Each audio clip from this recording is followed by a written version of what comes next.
Hello and welcome to Prime at 9. I'm Esther. These are the headlines. Tensions gripped the palace compound in Imphal on October 24th afternoon after government authorities started the construction of a temple inside the premises of the Pandit Loishang, said to be a sacred place of Meitei religion.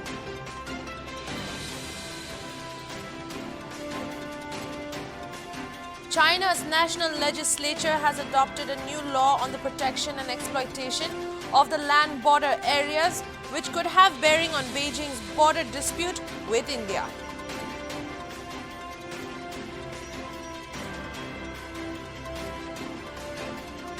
Asserting that the government is aiming to wipe out terrorism from Jammu and Kashmir and put an end to civilian killings, Union Home Minister Amit Shah on Sunday said nobody would be allowed to disrupt peace and development in the Union territory, which has a place in Prime Minister Narendra Modi's heart.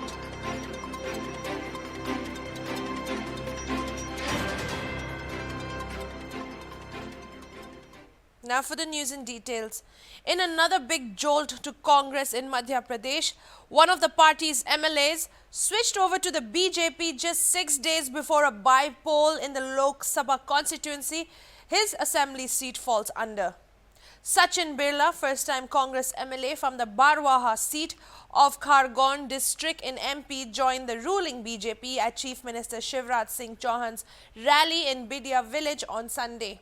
He is the 27th sitting Congress MLA to have joined the ruling party in the state since the Kamal Nath-led government fell following resignations by 22 of its MLAs in March 2020. Khanwa Burhanpur Lok Sabha constituency, along with 3 assembly seats, goes to the polls on October 30th. Meanwhile, Union Civil Aviation Minister Jyotiraditya Scindia has also hit the campaign trail for the by-polls.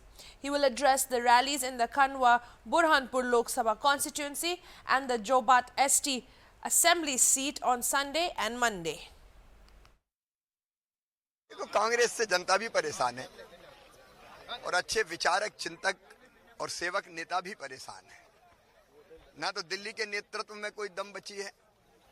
अच्छी खासी चलती सरकार पंजाब की राहुल जी ने ही disturb कर दी, तो captain Amarinder Singh की जो दुर्गत करी है और बाकी जगह भी जो कांग्रेस में चल रहा है, राजस्थान और छत्तीसगढ़ में, कौन कांग्रेस में रहना चाहेगा।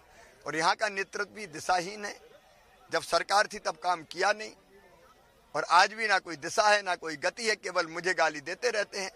सचिन जी जैसे लोग जो विचारवान हैं, जिनके दिल में तड़फ है विकास की, जन कल्याण की, और मोदी जी के नेतृत्व में देश में जो काम हो रहा है वो अद्भुत है। एक वैभवशाली, गौरवशाली, संपन्न और समृद्ध राष्ट्र की का निर्माण हो रहा है। सचिन जी उससे प्रभावित हुए हैं, उन कामों से। और प्रदेश में भी आपने बहुत कोशिश की उस समय के कांग्रेस की सरकार में जनता की सेवा के काम हो जाए, विकास हो जाए, कुछ हुआ नहीं। और इसलिए उनकी इच्छा हुई कि जब प्रदेश में और देश में भारतीय जनता पार्टी की सरकार अच्छा काम कर रही है, तो भारतीय जनता पार्टी के साथ ही मिलके प्रदेश की जनता की और बड़वाह, सनावद, बेड़िया की जनता की सेवा की जाए। इसलिए वो भारतीय जनता पार्टी में आए, उनका स्वागत। Union Home Minister Amit Shah, while addressing an event after the inaugural ceremony of IIT Jammu, has said that some people are raising questions about security. Between 2004 to 14, 2,081 people lost their lives, 208 people per year killed, and from 2014 to September 2021, 239 people have lost their lives, he said. He said he wants to build a situation where nobody loses their lives and terrorism completely ends. Amit Shah unveiled a foundation plaque at the Indian Institute of Technology campus in Jammu on October 24th. He unveiled the foundation of Phase 1A, 1B and 1C. Amit Shah will also meet MPs, MLAs and senior BJP leaders. He is on a 3-day visit to the Jammu and Kashmir.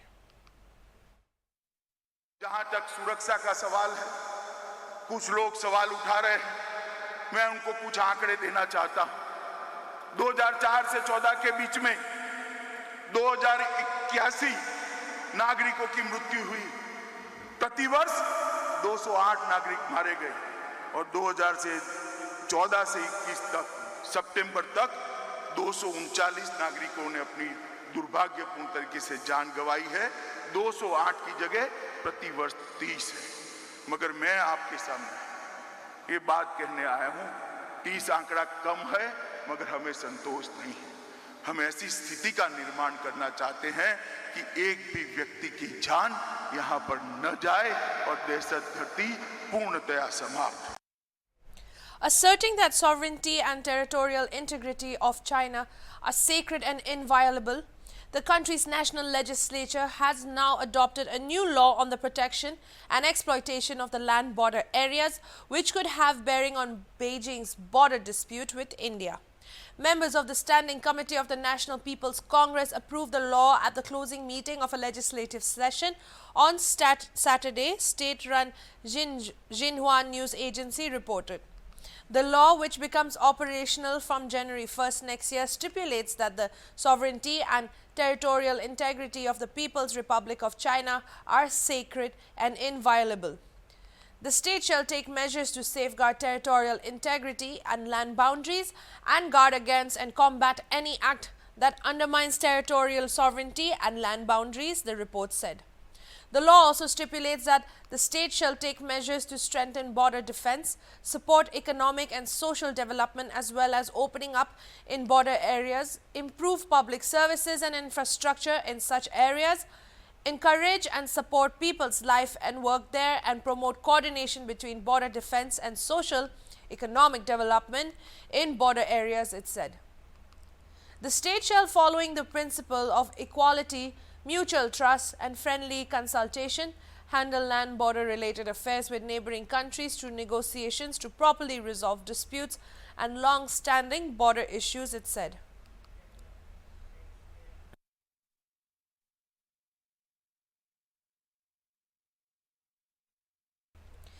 Tensions gripped the palace compound in Imphal on October 24th afternoon after government authorities started the construction of a temple inside the premises of the Pandit Loishang, said to be a sacred place of Meitei religion.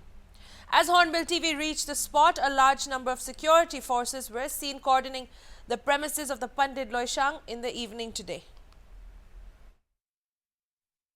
Inside the Pandit Loishang, its members including Maiba and Maibi traditional priests were seen staging a protest against the construction of Hindu-related temple inside the premises. The irate indigenous religious followers also reportedly tried to burn the temple construction. A police team that had rushed to the site reportedly picked up some of the members of the Pandit Loishang. Talking to the media, a member of the Pandit Loishang said they have been protesting against construction of any structures inside the premises without the consent of the Pandit Loishang. He said that when the government authorities started the construction of a Hindu-related temple inside the premises, they had submitted a memorandum to the Chief Minister, who is also the president of the Govindaji Temple Board, to stop the construction as protection of the Meitei religion's sacred place is a must. He also expressed dissatisfaction with the attitude of a PJP leader identified as Baris Sharma for his alleged dire speech to the Maipis or traditional priests. Disrespecting the Meitei religious sentiments, Sharma allegedly even scolded the Maipis. The member of the Pandit Loishang told reporters. He said that they will fight for the protection of the Pandit Loishang as the place is a sacred place for Meitei religion, that it needs to be protected at any cost. Further, he said that a petition in the court has been filed pleading for the protection of the Pandit Loishang and that the matter is pending. Construction of temples that are not related to the Pandit Loishang and indigenous religion is an attempt to tarnish indigenous religion, he added.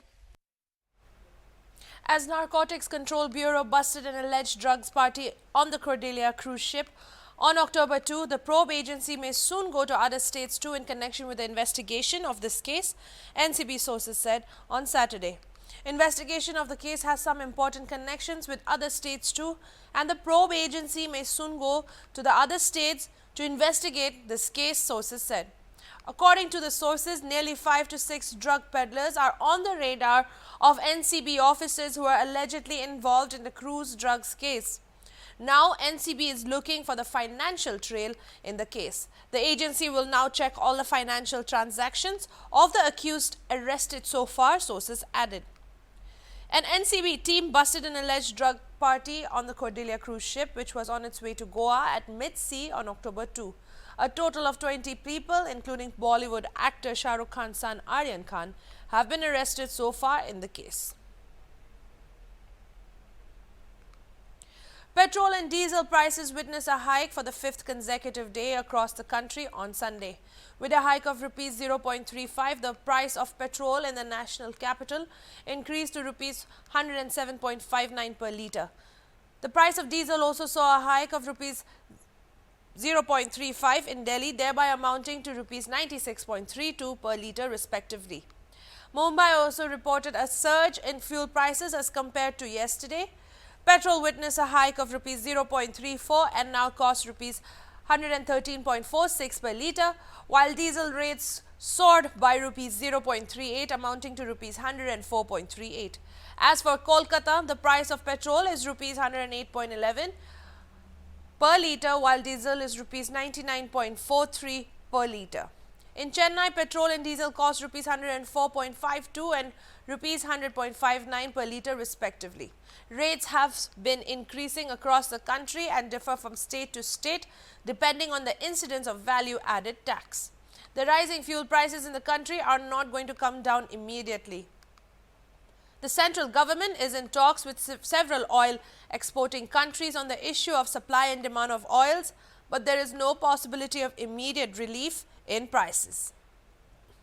The India World Forum and other humanitarian NGOs wrote a letter to the Prime Minister's office and senior officials of the Ministry of External Affairs seeking early evacuation of stranded Hindu and Sikh community citizens from Kabul in Afghanistan. Sikh leaders and NGOs including Gurudwara are receiving multiple distress calls from Kabul from Indian nationals and Afghan nationals of Indian origin. Manjeet Singh GK, former president of Delhi Sikh Gurdwara Management Committee, stated in a letter dated October 20 that most of them are yet to receive their e-visas in spite of having valid visas earlier and travel history to India, the letter read. Approximately 100 Indian nationals, including children and spouses, and 222 Afghan nationals of Indian origin are seeking assistance from the government of India, the letter further read. Indian citizens and Afghan nationals of Indian origin previously have a visa valid for 3 years.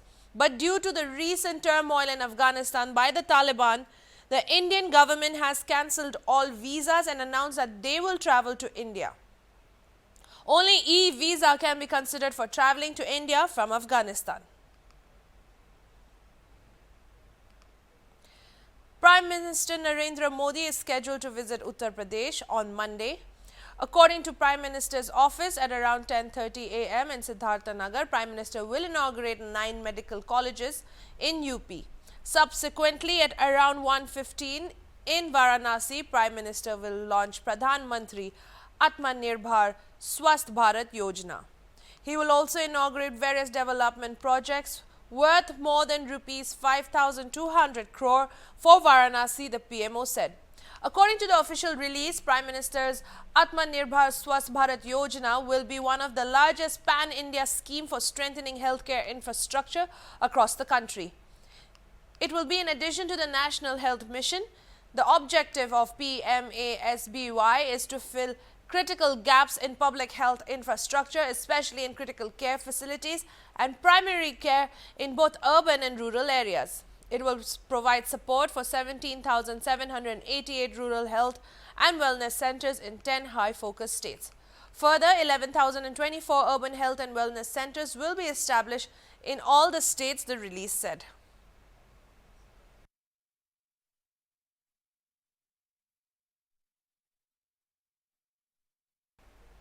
Prime Minister of Bangladesh, Sheikh Hasina, has congratulated Prime Minister Narendra Modi on India achieving the historic milestone of administering 1 billion doses of COVID-19 vaccine on October 21st. In a message to Prime Minister Modi on Sunday, Hasina called it a remarkable success achieved in dealing with the challenges inflicted by COVID-19 pandemic on the world. She said it would be a major step towards the path of recovery and normalcy for India and the region. Informing about the country's vaccination program, Sheikh Hasina said that Bangladesh has been carrying out the mass vaccination program under which more than 60 million people have already been vaccinated till now. She reiterated that India has been an important source of COVID-19 vaccine for Bangladesh right from the beginning of its vaccination program. She thanked India for resuming the export of the AstraZeneca vaccines to Bangladesh. She expressed her firm belief that India and Bangladesh will continue to work together more closely to save the people of the region from the COVID-19 pandemic and counter the multiple adverse effects of the pandemic. Naval vessels of the Kochi-based 1st Training Squadron on Sunday reached Sri Lanka as part of their overseas deployment for the 100th and 101st Integrated Officers Training Course. The vessels will remain in the island nation till the 28th of October. Naval vessels INS Magar and Shardul arrived in Colombo, while INS Sujata, Tarangini, Sudarshini along with Indian Coast Guard vessel Vikram entered the Trincomalee harbour. The ships will undertake bilateral training familiarization and sail training capsules for the Sri Lankan Navy during the visit. The vessels will also participate in a joint exercise with ships of the Sri Lankan Navy prior to their departure for home. The deployment is aimed to broaden the horizons of young officers and officer trainees by exposing them to the socio-political and maritime facets of different countries in the Indian Ocean region.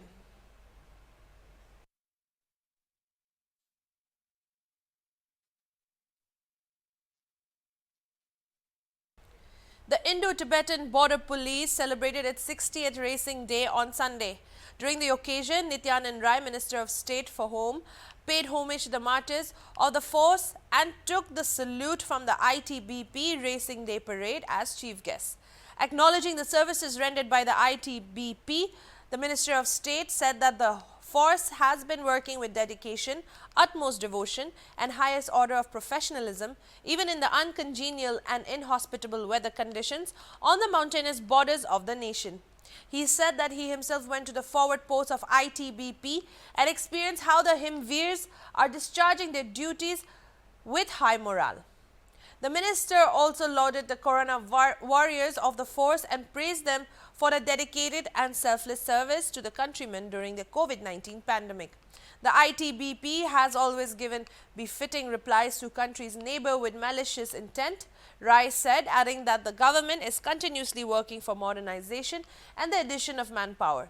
During the previous year, new 47 border posts were sanctioned and it will be operational soon, said Rai.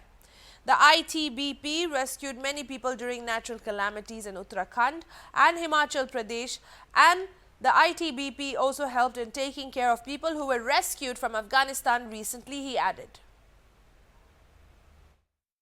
संदेश दिया कि भारत अपनी सुरक्षा और संप्रभुता पर कोई समझौता नहीं कर सकता है। हम जान की बाजी लगा देंगे, लेकिन अपनी मातृभूमि के रक्षा के लिए हम जो बलिदान देना होगा वह बलिदान देंगे, ऐसा संदेश आप सबों ने दिया है। आईटीबीपी ने इस ऑपरेशन स्नो लेफ्ट के माध्यम से साबित कर दिया है कि देश की सीमा की सुरक्षा में आईटीबीपी अद्वितीय है। देश को इस बात का गर्व है कि आईटीबीपी के 23 जवानों को इस साल स्वतंत्रता दिवस के अवसर पर बहादुरी के पुलिस पदकों से सम्मानित करने की घोषणा की गई है, जिसमें 20 जवानों को ऑपरेशन स्नो लेफ्ट में वीरता के लिए ये पदक प्रदान किए गए। यह आईटीबीपी के लिए गर्व की बात है कि जब इतनी संख्या में किसी एक वर्ष आईटीबीपी के जवानों को बहादुरी पदक प्राप्त हुए हैं, जब सीमा पर गलत इरादा रखने वाले अपने पड़ोसियों ने किसी प्रकार की साजिश की तो उसको आपने परखा भी है और मुंहतोड़ जवाब भी दिया है। माननीय प्रधानमंत्री जी के नेतृत्व में देश की सीमा सुरक्षा पर बल दिया गया है। सीमा सुरक्षा बलों को हर परिस्थितियों में वह विजयी हो, इसका ख्याल रखते हुए उनको हर प्रकार से निर्णय लेने की आज स्वतंत्रता प्राप्त है। जिससे आपके हौसले भी बुलंद हुए हैं और आपको ऑपरेशन में भी कोई रुकावट नहीं आती है। That's all for the news from Prime at 9. I'm Esther. Keep watching Hornbill TV.